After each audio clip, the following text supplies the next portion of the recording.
Oke, ini adalah penghasilan fiskalnya. Ini PPh 25-nya, PP terutangnya ya 12.650 seperti ini. Lalu dikurangi prepaid ya. Ini prepaidnya di sini kredit pajak dalam negeri itu 8 jutaan, sehingga 12 juta dikurang 8 juta dapatlah PPh yang harus dibayar sebesar 4.500.000. Assalamualaikum warahmatullahi wabarakatuh. Selamat pagi, siang, dan malam rekan-rekan semua. Apa kabar? Doa saya untuk kita semua, semoga kita sehat, imun kita kuat, dan kita bisa terhindar dari wabah corona. Amin ya rabbal alamin. Pada sesi video kali ini mungkin sedikit panjang videonya karena ini tutorial lengkap, yaitu saya akan membahas cara mengisi SPT tahunan badan menggunakan atau melalui e-form, yaitu aplikasi terbaru. Sebenarnya nggak terbaru sih, tahun-tahun lalu sudah mulai, hanya saja per Maret nanti itu aplikasi e-filing, atau melalui GSP itu udah dihapus ya, ditutup oleh DJP Online. Jadi kita wajib menggunakan e-form. Bagaimana cara pengisiannya, bagaimana cara pelaporannya, mari kita simak videonya. Bagi teman-teman yang baru berkunjung di channel ini, jangan lupa berlangganan gratis dengan cara klik tombol subscribe yang di bawah ini berlogo merah, lalu nyalakan loncengnya agar kalian mendapat notif pertama ketika channel ini upload perihal perpajakan. Semuanya gratis. Atas subscribe dan loncengnya saya ucapkan terima kasih. Oke, ini adalah tampilan dari SPT tahunan badan ya, yang sudah saya download melalui DJP Online. Step pertama adalah kita harus login DJP Online. Saya anggap sudah punya akses ya untuk login DJP Online melalui e-fin segala macam, saya anggap sudah tahu. Atau teman-teman yang mungkin belum punya DJP Online mau registrasi dulu, silakan, ada di video sebelumnya, silakan cari saja di playlist. Nah, teman-teman bisa mulai dengan masuk ke menu lapor ya. Lapor, nanti ada muncul menu tiga menu, yaitu ini e-form dan e-filing ya, ada dua. E-filing nanti ini akan ditutup per tanggal 30 Maret.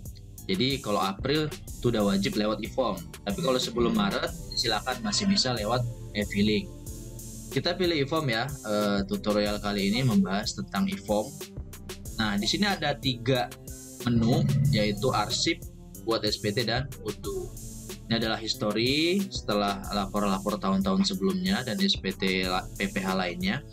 Teman-teman kalau belum punya Adobe ya, sebelumnya sudah saya sampaikan, silakan unduh dulu Adobe-nya, atau mungkin yang udah punya tapi versi lama itu nggak bisa, silakan update di sini ya. Klik saja ini, nanti tinggal install lalu diupdate. Kita mulai dengan buat SPT. Pilih tahun pajak. Ya, tahun pajaknya semisal 2021. Maka dia otomatis normal ya. Ya, kalau teman-teman belum pernah lapor normal. Cuma semisal saya buat 2018 deh, dia otomatis akan pembetulan karena kita sudah lapor yang normal seperti itu. Jadi dia menyesuaikan ya. Menyesuaikan. Saya coba sekarang trial yang 2018 ya. Trial aja ya. Ini pembetulan.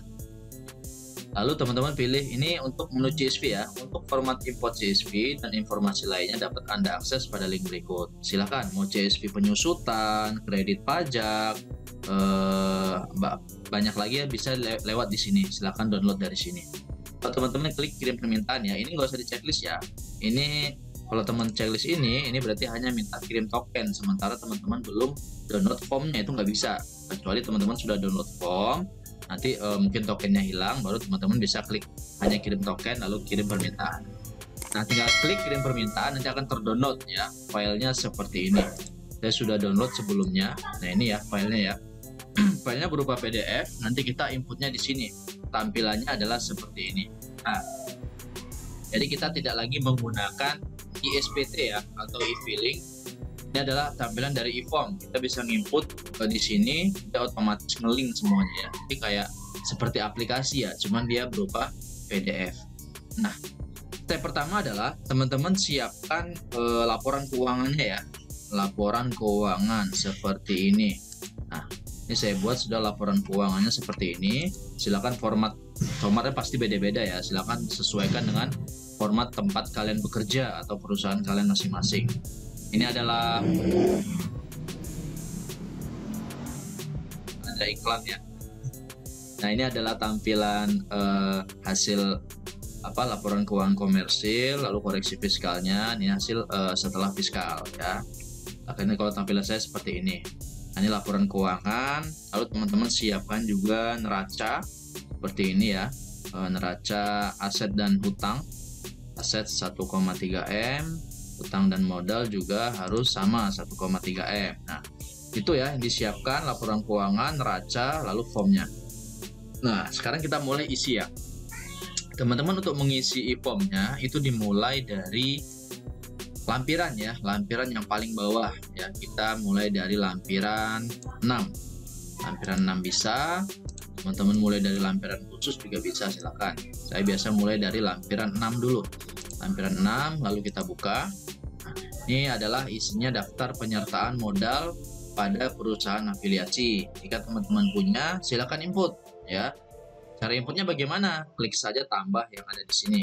Klik tambah seperti itu. Nanti otomatis muncul namanya PT apa, alamatnya di mana, NPWP-nya berapa, nominalnya berapa, persentasenya berapa ya.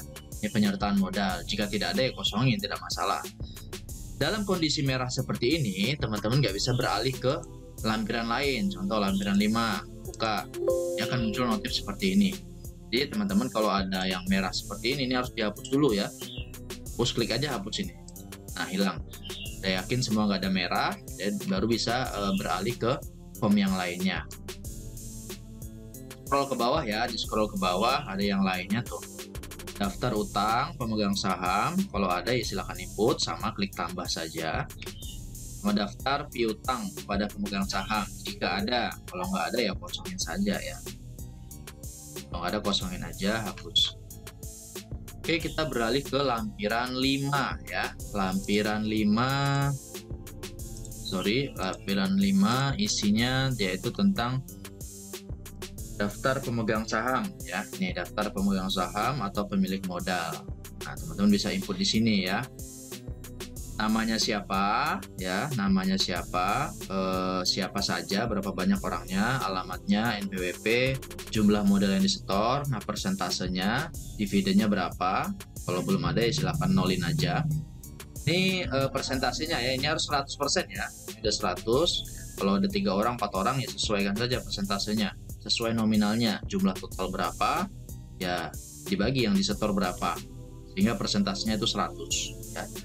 Kalau teman-teman scroll ke bawah, ini ada daftar susunan pengurus. Nah, pengurusnya siapa ya?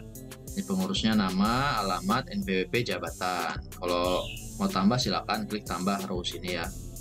Nah, kalau udah merah seperti ini harus diisi ya, nggak boleh kosong. Kalau nggak ada ya silakan hapus. Oke, kita berlanjut ke lampiran 4 ya. Lampiran 4 yaitu tentang PPh final dan penghasilan yang tidak termasuk objek pajak. Apa contohnya? Banyak ya, bunga, silakan teman-teman input ya. PPh bunga, penjualan saham, penghasilan usaha dan lain-lain sebagainya, teman-teman bisa lihat, silakan isi jika ada. Jika nggak ada ya kosongin. Kebetulan yang saya trial ini nggak ada, jadi saya kosongin aja ya. Penghasilan yang tidak termasuk objek pajak juga silakan. Menerima bantuan mungkin, atau dapat hibah, dapat dividen ya, bagian lain sebagainya. Silakan input sesuai transaksi yang terjadi di perusahaan teman-teman sekalian. Oke, dianggap paham. Kita lanjut next lampiran 3. Lampiran 3 yaitu berisi tentang kredit pajak dalam negeri. Nah, ini adalah kredit pajak. Ini adalah ibaratnya uang perusahaan ya. Uang perusahaan yang sudah terlanjur, yang sudah dipotong terlebih dahulu di tahun berjalan dan nanti akan menjadi prepaid PPh 22 atau 23 bagi badan tersebut, sehingga bisa mengurangi PPh terhutang. Ini PPh 22 jika ada ya, impor ini ya. Jika ada ya silakan diisi ya. Jika nggak ada ya silakan hapus, ngomongin aja. Lalu PP 23 ini prepaidnya saya kebetulan ada nih ya, diisi detailnya, nama, NPWP, jenis penghasilan, objek pajaknya, DPP-nya berapa, PPh-nya berapa, nomor bukti potong penting, tanggal bukti potong, alamat pemotong, NTPN. Ini sebelumnya kan kalau di SPT itu nggak ada nih NTPN. Nah, ini di e-form ada NTPN-nya. tapi bisa diisi bisa enggak ya, bisa diisi bisa enggak, silakan. Kalau ada diisi, kalau enggak masih belum masalah sih. Cuma nggak tahu next tahun depan apa harus wajib ada NTPN, kita juga belum tahu ya. Kalau tambah kurang ya silakan klik tambah. Ini kan merah nih, nah ini nggak merah karena dia bisa diisi bisa enggak ya, begitu. Jadi total prepaidnya ada sekitar 8 juta. Sesuaikan dengan laporan keuangan teman-teman. Nih, ini rekap saya seperti ini prepaidnya nih. Prepaid PP23 sebesar 8.142.000. 8.142.000 matching ya, prepaid 23 yang akan mengurangi PPh terutang sebadan tadi. Oke, next kita lanjut ke lampiran 2. Lampiran 2 itu berisi tentang perincian HPP. Nah, ini rincian salesnya berapa, lalu HPP biaya-biaya segala macam itu berapa. Disinilah jadinya. Oke teman-teman, kalau mau simple ya rekap dulu di Excel. Buat kolom seperti ini, perincian HPP, biaya usaha lainnya dan biaya dari luar usaha. Dibuat di Excel ya. Di sini kita tinggal input ya. Data ini diambil dari mana? Dari laporan keuangan, dari profit loss seperti ini. Maka ini masih susunannya seperti ini ya, nggak seperti yang di tabel. Teman-teman silakan pilih sesuai kriterianya yang di sini ya.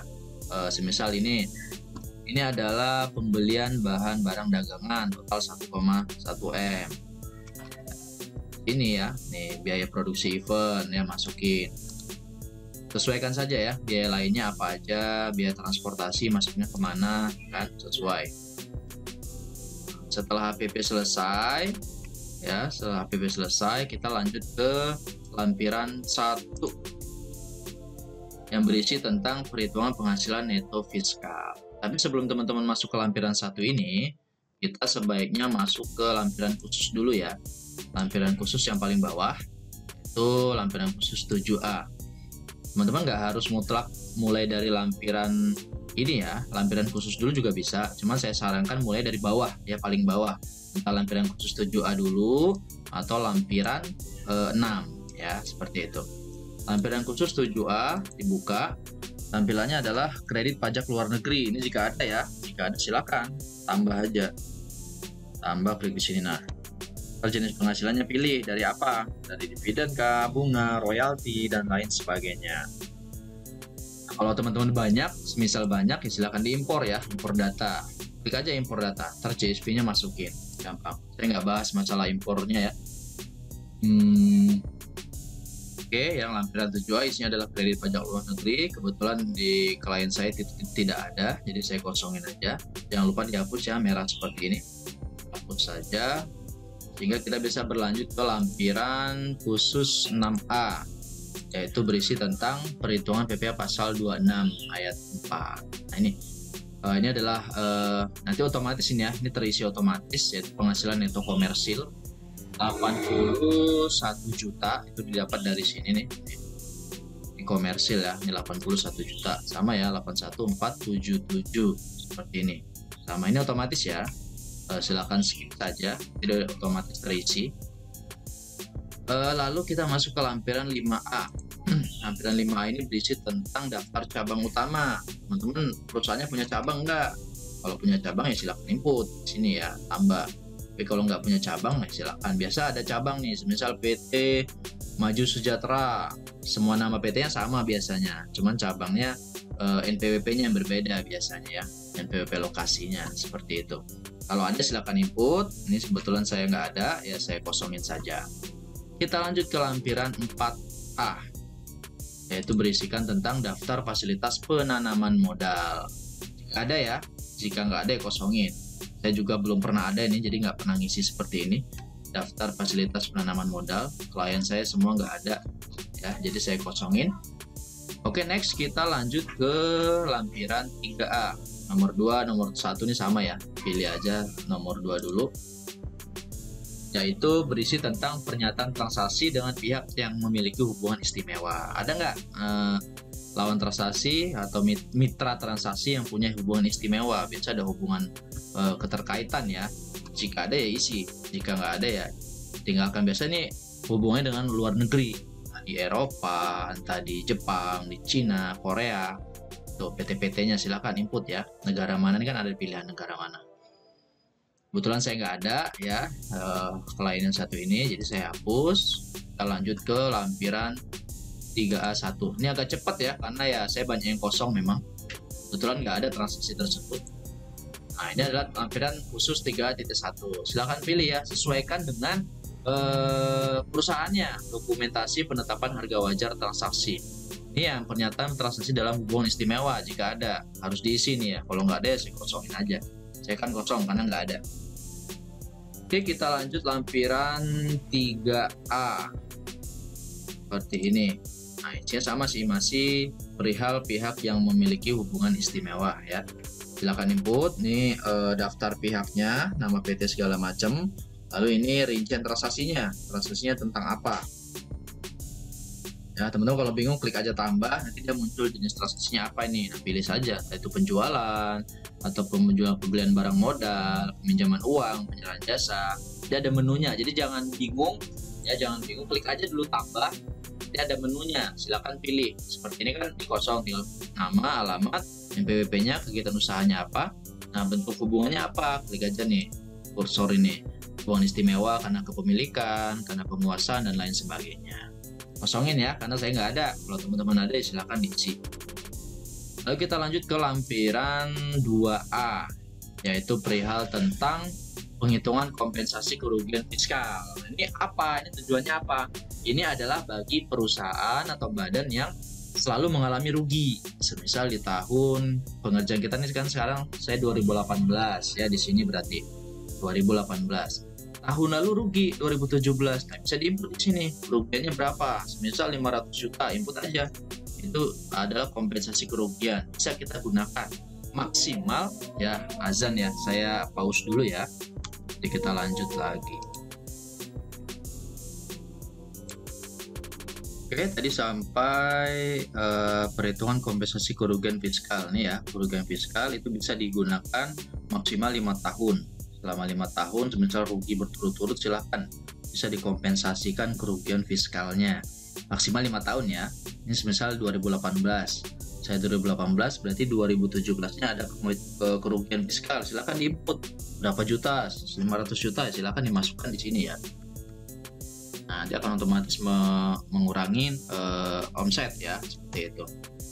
Oke, ini kebetulan saya nggak ada kerugian fiskalnya. Jadi kita lanjut next, lampiran khusus 1A.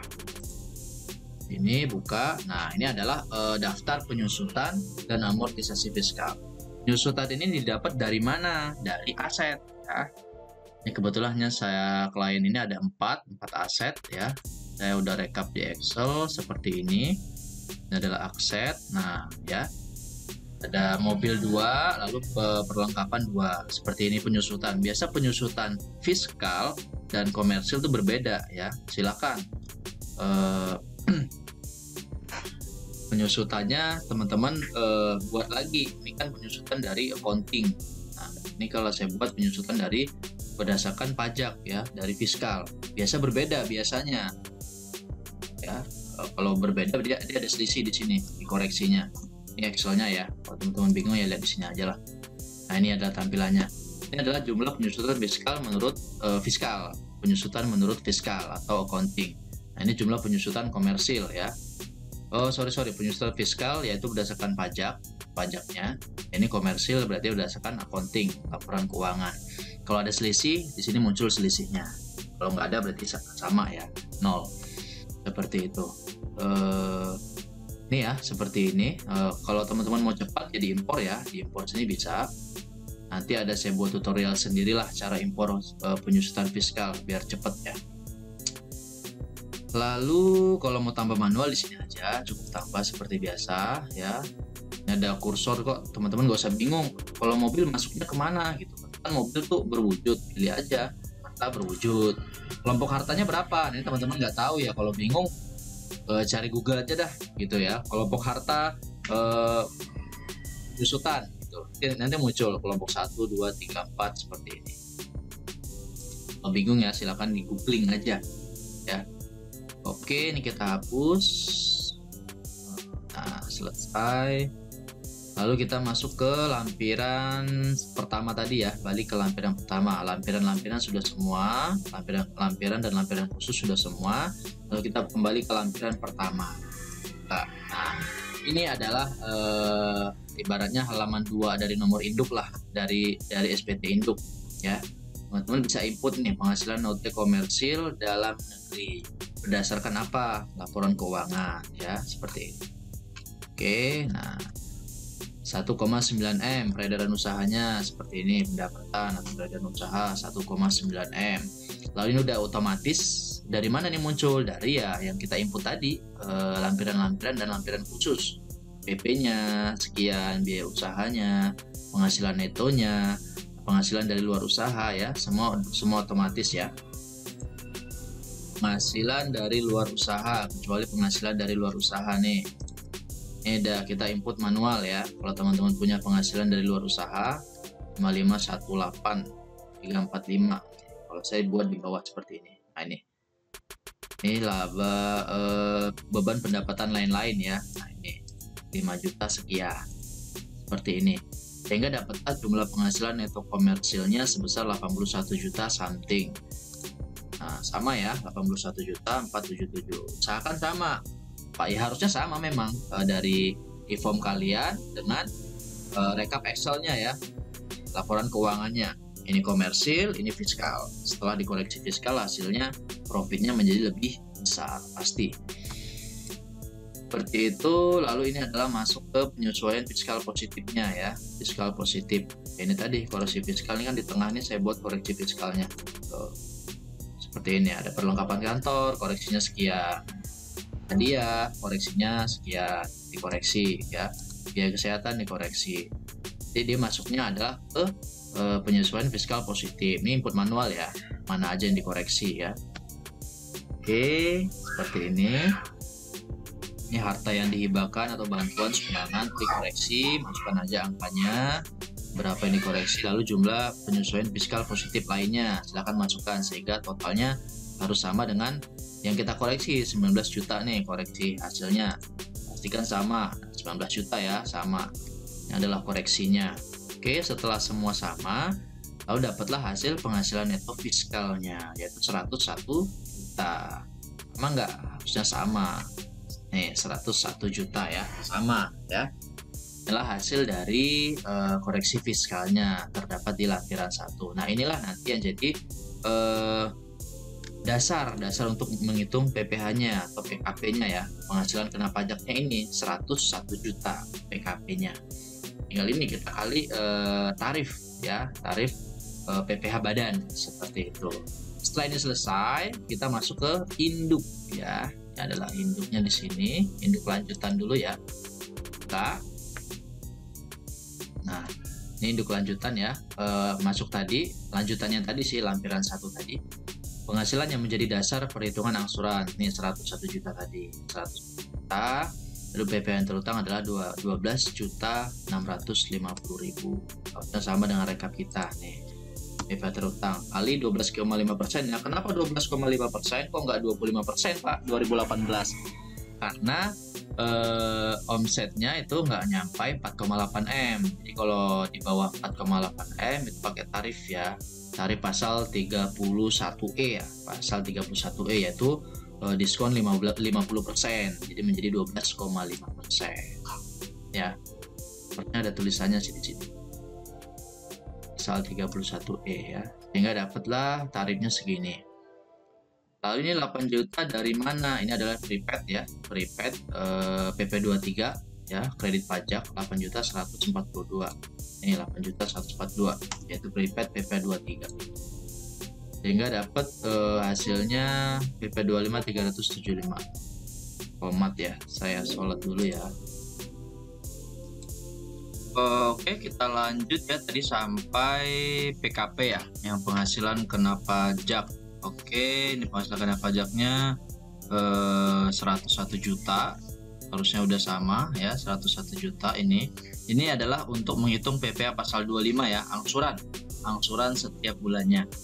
Nah ini teman-teman isi manual aja PPh yang terhutang ya, tarif PPh di bagian B seperti ini.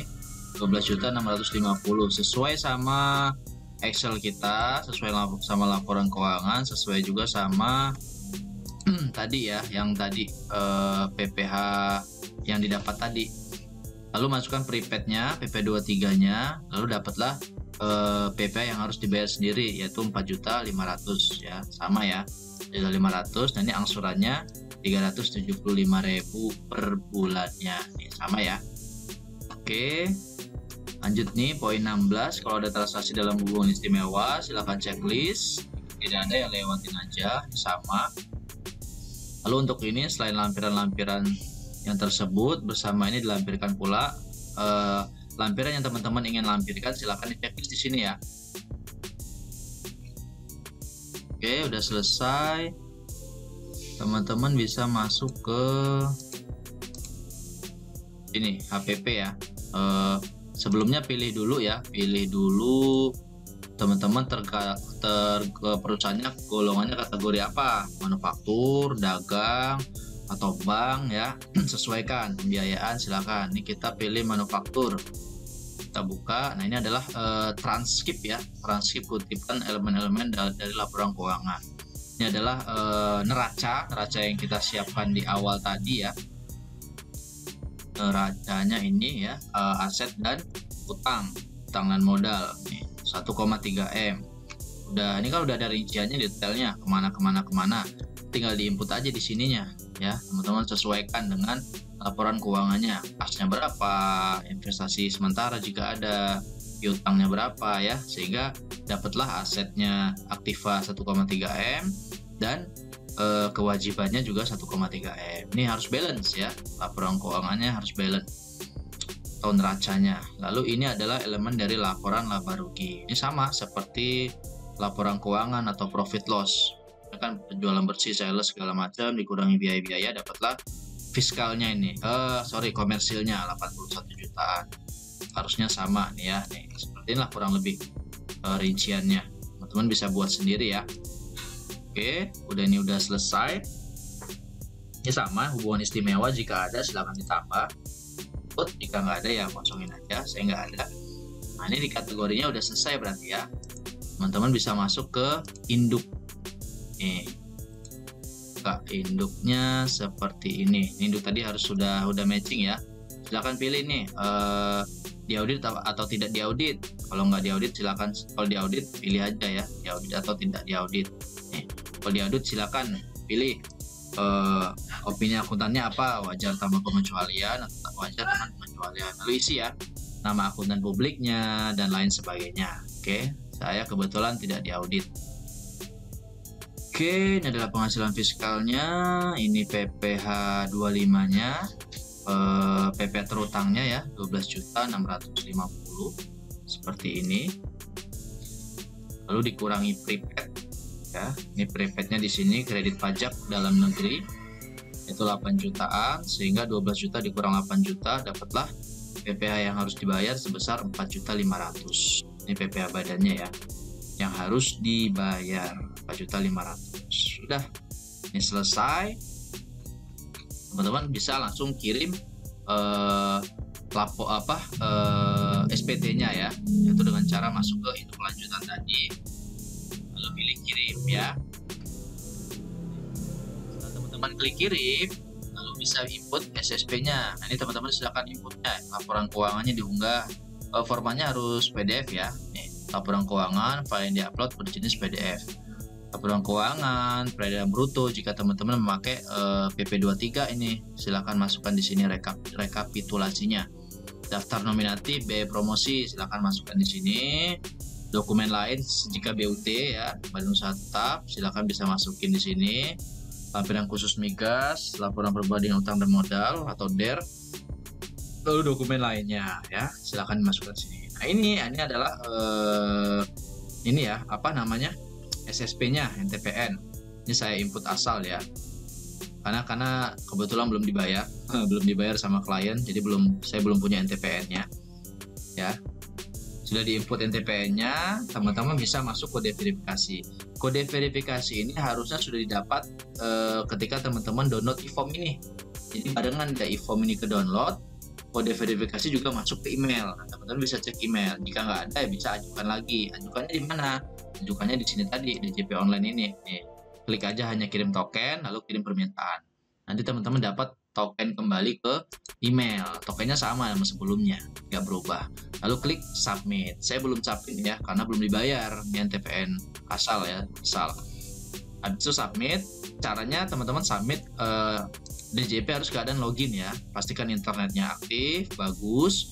Lalu DJP-nya juga dalam keadaan login, aktif. Lalu baru teman-teman bisa submit. Kalau berhasil ya, selesai. Lalu BPE-nya bisa didapat di DJP Online bisa, di email juga masuk BPE-nya. Oke, sekian ya. Semoga bisa dipahamin. Mungkin teman-teman ada yang masih ngawang, ingin bertanya, silahkan di kolom komentar, kita bantu menjawab.